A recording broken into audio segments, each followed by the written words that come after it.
Hello everyone and welcome to rural Germany.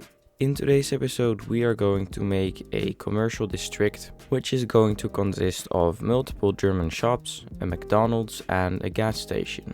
We will also add a modern fire station to this commercial district, and to round up stuff we will also build a small abandoned cargo station at the back of the warehouses that we built next to the current train station 2 episodes ago. Here we already started building our first shop and we are adding a small parking lot next to it. As you can see, the parking lot isn't that big, so in the tourist season sometimes it can happen that customers of this shop need to park at the train station parking or the parking from another store that we are going to build in this commercial district. Now I placed a few other stores that we are going to detail later on in this episode before continuing detailing the second store of this episode. This one is a bit more interesting because I figured compared with the other shops, the default asset was a bit too small.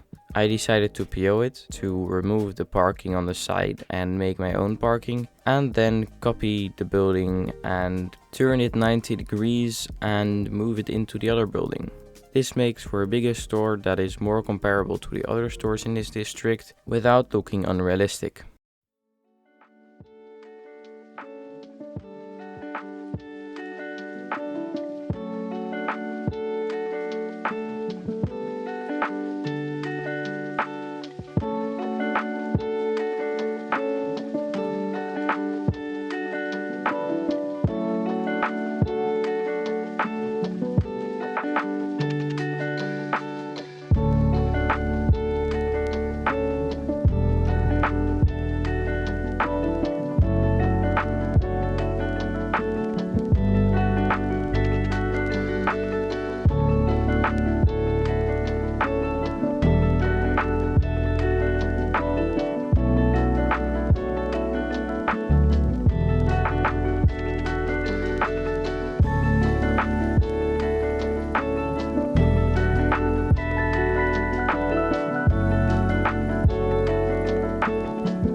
We are now starting to detail the third store of this build. So as you can see, I am POing a second store asset and basically removing everything besides the logo. This is because both stores are called Netto, but one is a originally Danish shop, if I remember correctly, which also has branches in Germany, but mainly in the east. And because the Eifel is in the west of Germany, and just because the other Netto has more branches, I decided to PO this other Netto until only the logo is left, and then stick that logo onto the other shop.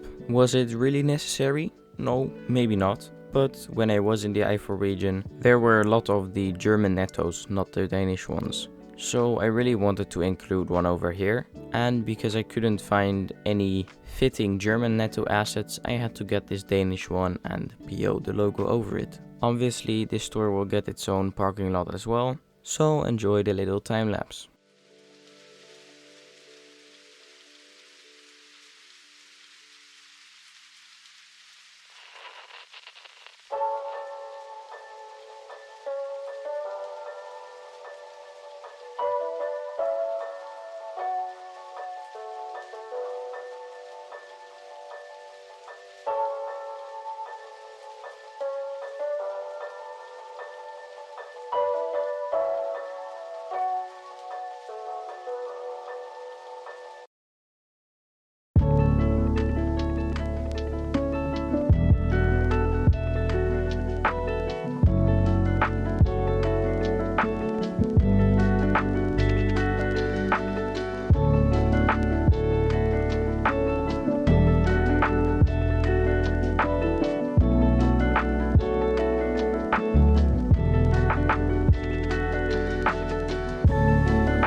Now we are starting and detailing the fourth store of this episode. After that we will continue with the gas station and the fast food restaurant, and then ultimately the abandoned cargo station. You can see that this entire commercial district is pretty modern. Maybe not something you would expect in a rural region, but it actually happens a lot in Germany, where you have the town and then outside of the town you'll have this commercial district or industrial estate, kind of something like that, with a lot of warehouses and a lot of stores as well. That is what I'm trying to replicate in this build, that some stores used to be in very small buildings in the center of the town and then ended up moving out of the town to this new commercial complex, together with other stores creating a new branch in this area sitting in that commercial complex because there's space and they think they can make money because of the highly touristic location. And obviously there's a lot of farmland that they just buy out for this commercial district because this is a relatively wide valley for the map that we are building on, so there's a lot of flat building space,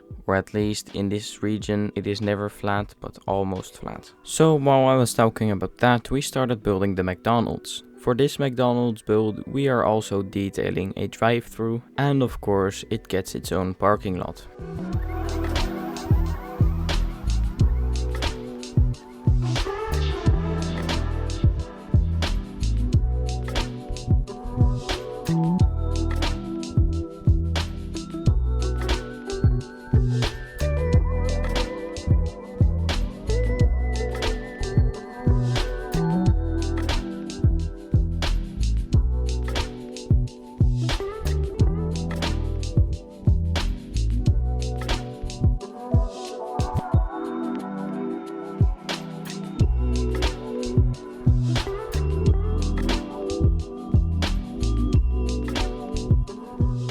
As you can see here, we add a pedestrian connection between the McDonald's and indirectly the commercial district and the sidewalk that leads to the train station. As I said in the train station episode, I fixed up the connection between that sidewalk and the parking lot with some dirt decals, which you can see a little bit in the bottom of the screen. And by adding this pedestrian connection here, it also makes more sense why the sidewalk parallel to the road just ends there. We now detailed the little strip of green land between the commercial district and main road here with some grass, bushes and trees. I intentionally used similar trees and bushes and even the same flowers as on the other side of the road to really give it a connected vibe that brings the train station area and the commercial district area together. We now continue with building the gas station. Just like I did in the highway rest stop episode 12 I believe, I remove a planter that is in the way for me in this gas station using procedural objects and using the same merge vertices tool that I used with the Netto build. As you might have not fully understood what I did there, I basically merged all the points of the building into one and then moved that one behind the part of the building that I wanted to keep, so it looked like I just deleted them. As the last thing before going to the abandoned cargo train station, we add the really modern fire department building that I talked about earlier this episode. The fire department did get the place because that would mean they could store more vehicles and, as they said, be more responsive if there is an urgent call, because they would be on the highway quicker.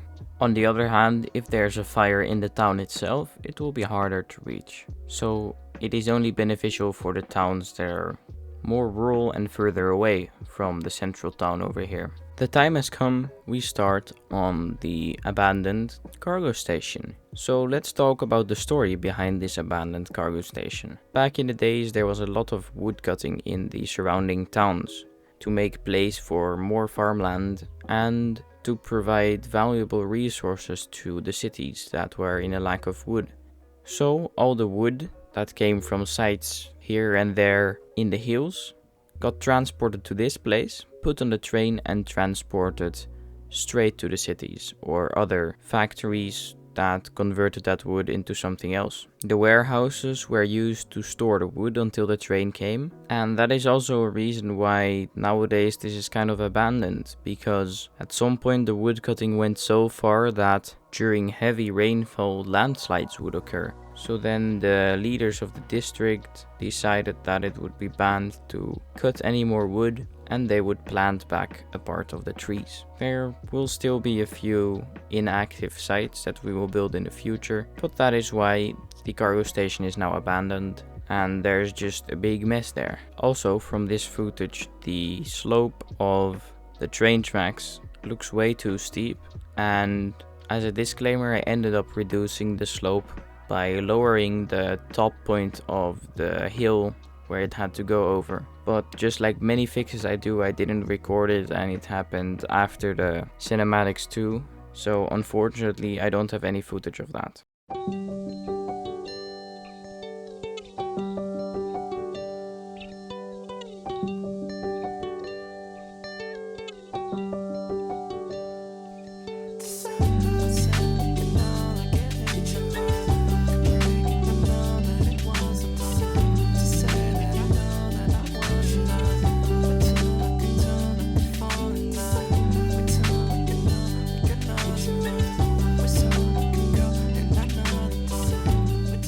Here we are using the text customization feature in PO to add the town name on a sign that marks where the town starts. I've done it a few times earlier, but I figured I would just highlight it for once. That said, this is the end of the episode. I really hope you enjoyed it. If you did, make sure to subscribe and leave a like on the video, and then enjoy the cinematics.